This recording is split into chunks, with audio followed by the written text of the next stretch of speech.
Welcome to Monday Morning Coffee with Inside the Firm. Each week, our hosts will be interviewing local, regional, and national business leaders to give you an inside peek into how they lead their business to success in the ever-competitive business climate. Welcome to another episode of Inside the Firm. This is the Monday Morning Coffee edition. I'm here with Maria Torres. She's a renowned architect, designer, and a New York-based urban planner who established an award-winning firm called E.T.S over 20 years ago. And what's crazy when I thought about 20 years ago was that's a while ago. And then it's like, that's 2021. That's not that long ago at all. Before coming to the U.S., Anna was an associate professor of architectural design at E.T.S Architecture in Madrid. E.T.S holds the core belief that architecture affects the human condition and that economic means do not define architectural creativity. Anna, welcome to Inside the Firm. Thank you so much, Alex, for having me here. Yeah, so it's great. It's great to have you here. Talk about you must be from Spain. Talk about that experience versus the US and how it was, how long. Yeah, because you probably only came here 20 years ago, correct? A little bit longer, because yes, I am. Okay, let me begin. Yes. Yes, I am from Spain, and it's very obvious by my accent. And actually, I came a little bit earlier. I was in 1992. It was an exchange, a program exchange with the Fulbright. Because it's the discovery of America between the American culture and the Spanish culture. And I came to write a book on Isamu Noguchi. And that experience took me to meet with Diana Balmori through a Thanksgiving dinner. She offered me a work. And then I finished working with her. It was a Balmori associate, still active. She passed away a couple of years ago. And a landscape designer, and then I became her designer, project manager, and became her partner. And then in 2000, I was like, okay, I need to do other things. And then I opened E.T. Architects. So, did you just come to America just to see what it was like? Did you always want to come here? Or actually, I came to write the book because Isamu Noguchi, if you remember, he has a museum here in Long Island City. Mm-hmm. And then the only place to do the research, the book is got published by the Monticelli Press. And the only, the source to do the research was in their museum here in Long Island. Then I came to study and do a research of his sculpture and his gardens. And in the mix of that, I met Diana, and then I began to work in her landscape architecture firm. How big was that firm? And could you kind of describe, because you basically rise to the top, what was that journey like?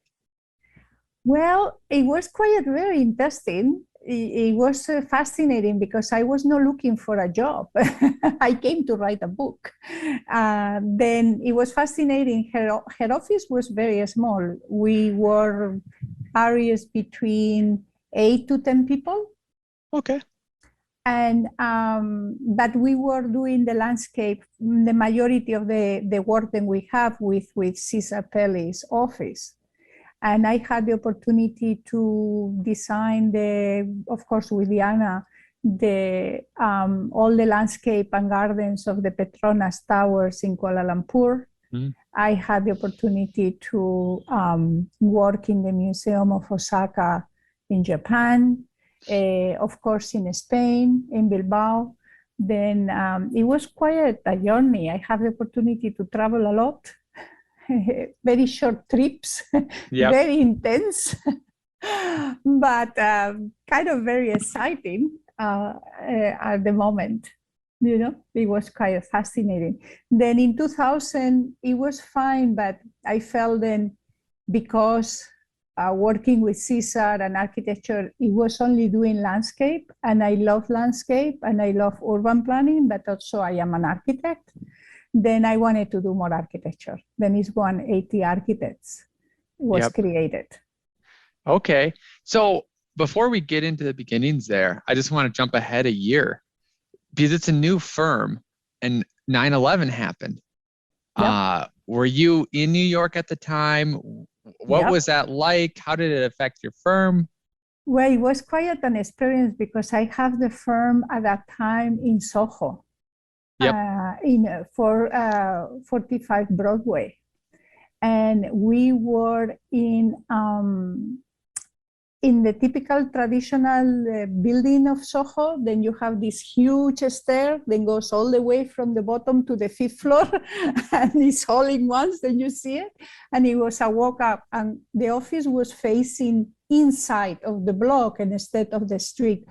And I was early in the office, and then at that time I was married, and my husband called me, or ex-husband, sorry, called me and told me, Anna, something is happening. You need to come back to the house. And I said, well, I need to wait for my people. I cannot just leave the office. I need to wait. Then I waited, and it was just the moment then everything happened, and we were, between Broome and Grand Street, in the kind of, not in the middle, but very close. Then I wait for the people that was working in the office. Then I tell them to please. Then by then we were finding out what was going on, and I tell them to go home as soon as possible. Mm-hmm. Then I think the thing that kind of impressed me most, because of course then we need to go down 5 floors, and at that time we didn't hear anything because we were in the back. The office was facing the back. Then when we came down to Broadway, the most impressive thing was the silence. Whole Broadway was silence. There was no traffic, coming down Broadway, and only just people coming up Broadway. And the people that you could see walking, they were with no, like the guys with no jacket. So the people was just walking with whatever they have on it, but, in absolutely silence. Only people was asking, do you have a telephone? But by then, no telephones were working, no cellular phones, no telephones were working because the towers had the exchange for the phones. Then we didn't have phones to let to anybody to let them.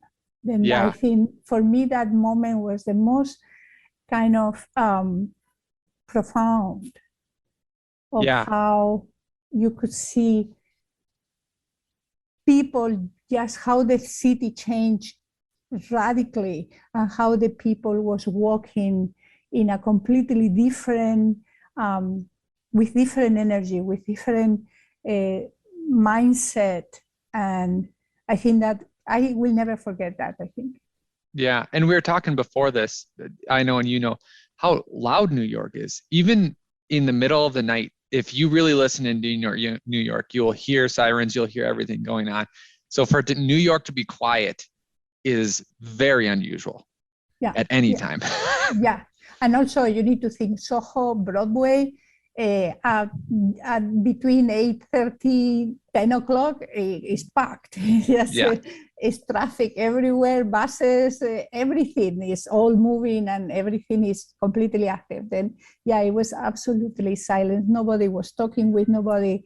Everybody was just walking and moving out, moving up and walking. Yeah. Crazy. Well, good. I just wanted to get to that story. But going back to 2000, when you started what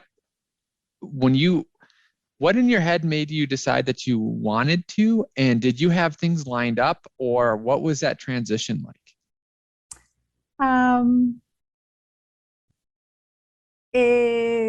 I think it was, I am a little bit, I take a little bit of risks. I didn't really have anything lined up. I just was kind of jumping into the pool with no swimming, Yeah. with not knowing if you are going to, to get afloat or not. It was, I love, listen, don't mistake. Everybody was like, please don't leave. You should stay. And I love what I was doing. I had amazing opportunities. Listen, I was traveling through the whole world, I met Burle Marx. I met very interesting people, top of the engineering companies, you name it. I work in a performing arts center, in the Kuala Lumpur Towers, the Petronas Towers, that for many years were the tallest buildings in the world. It was amazing, but I felt that I want to do more kind of a variety of work, and that only was possibility if I was by my own, because of course it was a lot of opportunities, but I was traveling almost 3 weeks of the month, and it was 2 days in Kuala Lumpur, 2 days in Japan, 1 day in Bilbao. It was really very intense. Then you didn't have time to do much more than what you were doing. Yep. And I want to explore other avenues, like curate exhibitions, write more books, and for that I need to organize my time in a different way. Yep. Then that is what changed my mind. How is your firm structured now, and what kind of work are you doing? Well, we are doing a bit of everything right now. My office's structure is small. We right now are 7 people, part because I like to be involved in the design process. And I never wanted to have a big firm, precisely because I wanted to be involved in the design, in the phases of the work. Yep. And basically, I have a general manager for the office from the more administrative part, a project manager, then actually is also a person that is used to be a general contractor, to have what is kind of give us the support for from the point of view of construction. And then I have other architects. Then they are working, in different projects, or sometimes, because it's a small office, then sometimes we are working together if we have a deadline, or if not, each one is in charge of a particular project. Yeah. Where do you find you get the most of your clients from? Referrals, actually. Do you remember, what was your first project that you got that you did at Architecture? My first project was a recommendation through the director, a former director of the Noguchi Museum, that one of his friends, she is from Mexico, and she actually was working with another architect, but she was not having a good relationship with that architect. Then Soji Sadao, the director at that time of the museum, recommended me, partly because I am Spaniard and she was from Mexico. And then we talked. And then that was my first project. It was in 64th Street and 5th Avenue, a penthouse, a combination of 2 apartments. And she was my first client, and we are still talking. And when she has another project or things like that, she is still calling. Then I think that is one of the things that is happening. Then my clients is kind of, we become not friends, but we are still in a relationship for many years. I would agree. The first 2 developers that I worked with, Yeah, I've probably worked for 50 developers over the past 10 years. But the first two, I would say I'm literally friends with them. One, we don't do much projects together just because he doesn't do one, and one we do, but it's weird, those first initial ones. And it might just be the energy that you're bringing, the what it means, for them to give you that project and how you want to prove yourself, and all that. So I do think there is something special about the first clients that you have when you're starting out. Yeah, and it's also, you need to think, I just begin. When I left Balmori, one of the people then was working in Balmori was like, you are leaving, can I live with you? I said, well, you need to talk with Diana. Then it was both of us in the office originally. She was from India, Sonali. And then all of a sudden you have this project and you are being recommended also by one person, then you have respect for it, and all of a sudden you are recommended for a job. Then it's all this trust and kind of confidence that other people has, then you will do, then you will make it happen. That I think is also amazing. Yep, absolutely. I came across what I think was either an article of yours or possibly a talk, and the title hit me, and it seems cool. The sex appeal of the inorganic. Yes, it's true. So I didn't read it because I wanted to ask you about it, but I'm afraid to tell some people. One of my friends was actually writing a book, and he was writing about an architect, and I was too embarrassed to say, like, yeah, some buildings are really sexy. Like, even like, and when that title, I'm not just talking about curvilinear buildings, but like, modern buildings too. So tell us the thought behind that. Well, it's kind of, I did that actually came because I was invited for a talk with the Cooper Hewitt. They did an exhibition that was called Design Equal Art. And by then I had curate a couple of exhibitions, and one of them was of the American sculptor Scott Burton. And it was this philosophical concept that if you put a little bit like a Duchamp, but another extreme, if you put an object, even if you put a building, anything that is kind of, say, object, and you take it out of the context and you put it in a different context, then the meaning and how it's viewed changes. Then this is the reason of the sex appeal of the inorganic, because if you take one chair and you put it in the middle of the museum, it's completely different context than if you put it in your dining room. If you take a space, if you take your apartment, imagine where you live, and then all of a sudden you put it in front of an amazing transparent beach with a water, then it's amazing, then it's kind of completely calm and very soothing. The feeling of the space of the apartment inside, it will change. Interesting. Yeah, because your environment changes and your perception of the space will change.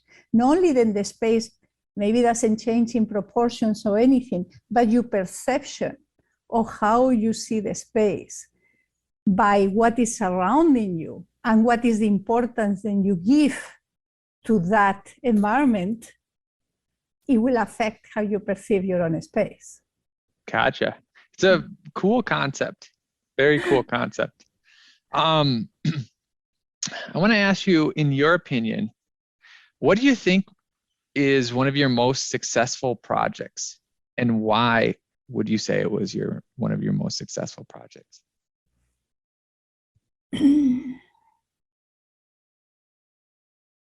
Well, I will say from the pragmatic point of view, I did a church in Harlem for 2,000 and something people. Then it came very well done, and it came very kind of a fantastic reference for, and now I have a lot of churches that I am working with because of that particular project. And it looks more like a theater than a church. It's not too religious. But for me, in one point, and then that from a more commercial place, the one that was quite interesting has been a project in Southampton. Then we did kind of a complex, and we begin to work with one client, and then that client sold the property to another client, and we continue working with this client, and I worked with them for several years. And that was very rewarding because it allowed me to develop particular, more sustainable approaches and methods to the design. Then I had the opportunity to do it in the city because it was in Southampton. It was a very big, large property. We could create ponds for harvesting water. Then I think that was very rewarding on that sense. Mm-hmm. But just in general, I think every project is very rewarding because if you connect with the client and the client allows you to develop, even if it's a small piece of your creativity, that is very rewarding because you are making reality some of your dreams, some of how you see a space, or how you understand the environment. Then in general, I think all the projects have a piece that you feel, if you accomplish it to make it happen, and in the end looks good, I think in the end you feel all of them has something that is important for you. Yeah. How do you connect with clients? How do you sort of get clients to, they have to kind of choose you. Yeah.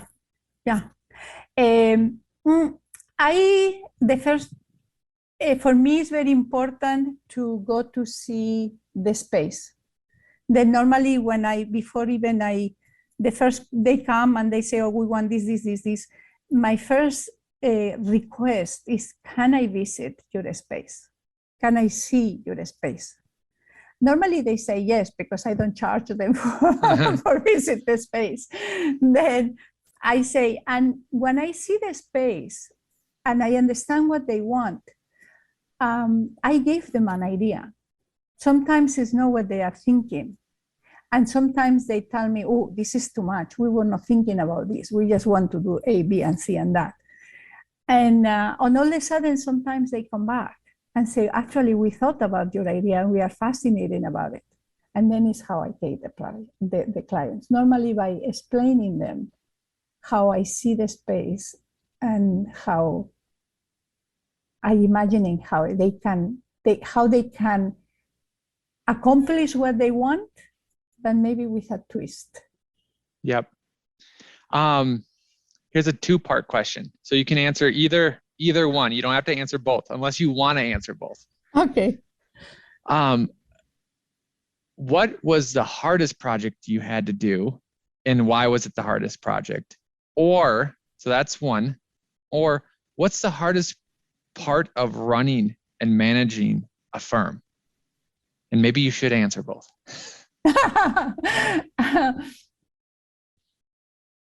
I think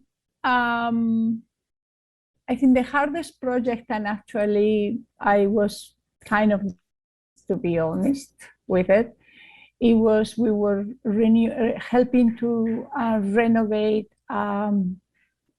a lobby of one of the big buildings here in Manhattan, and I really couldn't connect with the client. It's like you really connect, and actually it was not because we were in an opposite points of the aesthetics, but we didn't connect in the communication. We didn't manage to communicate properly, or I didn't manage to communicate properly. And that was hard because it was a very beautiful project. we put a lot of effort, and in the end, it was impossible. It was not flowing. It was hard. Then the client decided then they need to do it differently. Do you think that communication issue came from a difference in personality, or was it external forces like they were too busy and couldn't communicate, or you had too many other projects and couldn't communicate? Or was it just a personality thing or a style? I don't think it was a matter of a style. I think it was a mix of two things. I think it was more an issue of expectations. Okay. In the sense of the client had a particular... That's New York for you in the background. That is New York, yes. The client have expectations of how things should be doing it, or how was the way of doing it. And I think I have my own way of doing it. And then I couldn't maybe communicate correctly, give to the client the idea that I was really listening to them, and then bring in what I thought it was my strengths. Then I think it was maybe expectations from both parts, and lack of knowing how to communicate actually make the client kind of giving really the understanding to the client, and I was listening to them. Then really I was hearing them and I was understanding them. I was just bringing something else too, and I wanted them to kind of take it into consideration. And I think that became too complicated. And then in New York, when the things get too complicated, normally the people part in different ways because it's too complicated. Yep. No, that makes sense. Okay. What about managing, the firm, creating a firm? It's a challenge. I wake up sometimes in the middle of the night to say what I am doing.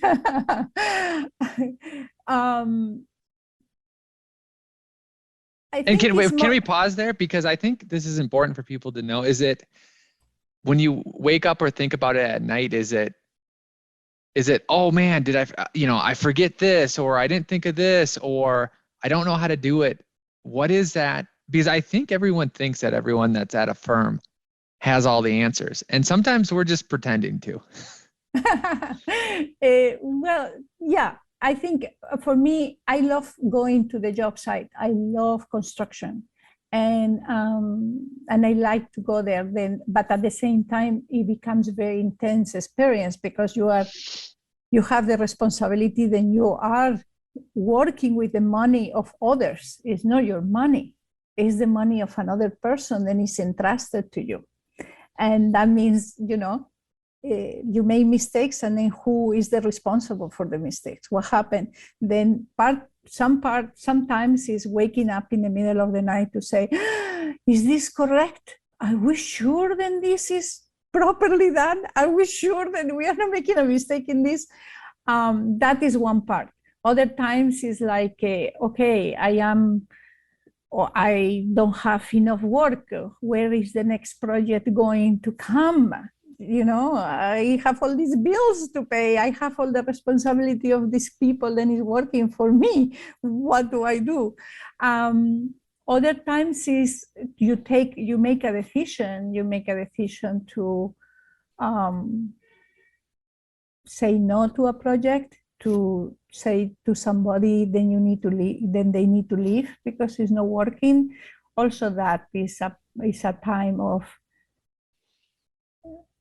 to kind of reflect, and then you kind of, at least me personally, get a little bit I get a little bit, okay, I am making the right decision. It's just me. It's objective, the decision that I am making or not. It's a small office. Then everybody has their own emotions. and the clients has their own emotions. And because the clients are very important and very involved, and I am very involved in the construction with the contractors, with the materials, with everything, then sometimes gets very intense. That creates an energy, and is everybody is part of everybody. Then that affects not just me, but affects how a client is reacting, and the person is working in the project all of a sudden gets defensive, and you need to tell them, no, you cannot get defensive.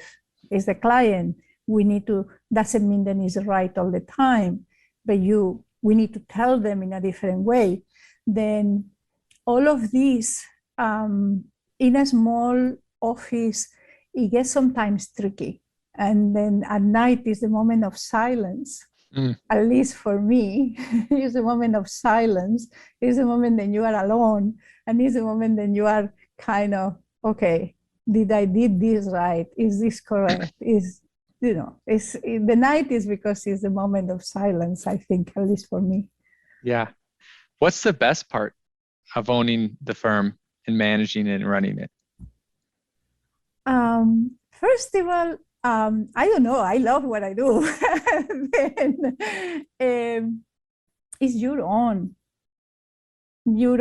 mistakes, but only your own glories.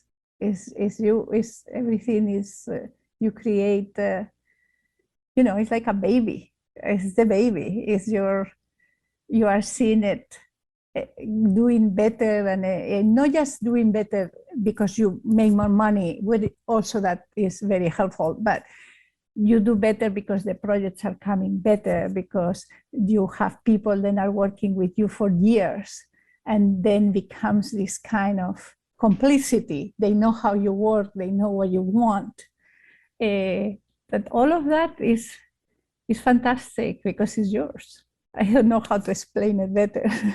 No, that's a great reason. That's a great explanation. Anything else you want to talk about or cover or share? No, I think the only thing that I would like to briefly to share with you is, for me, architecture is very important. Not because because I don't know if I have a different point of view or anybody, but for me it's important because we sometimes forget how actually important it is, because we live inside always of a piece of architecture. And if that space or that piece of architecture is too dark or too tight or too something is not flowing correctly, we don't realize how much affect us. And sometimes we allow for that type of architecture to happen. Mm-hmm. This is what I think then is, this is what I think the architecture is very important. Very nice. Where, if people want to find your work, where can they go? Where can they connect with you? I have a website.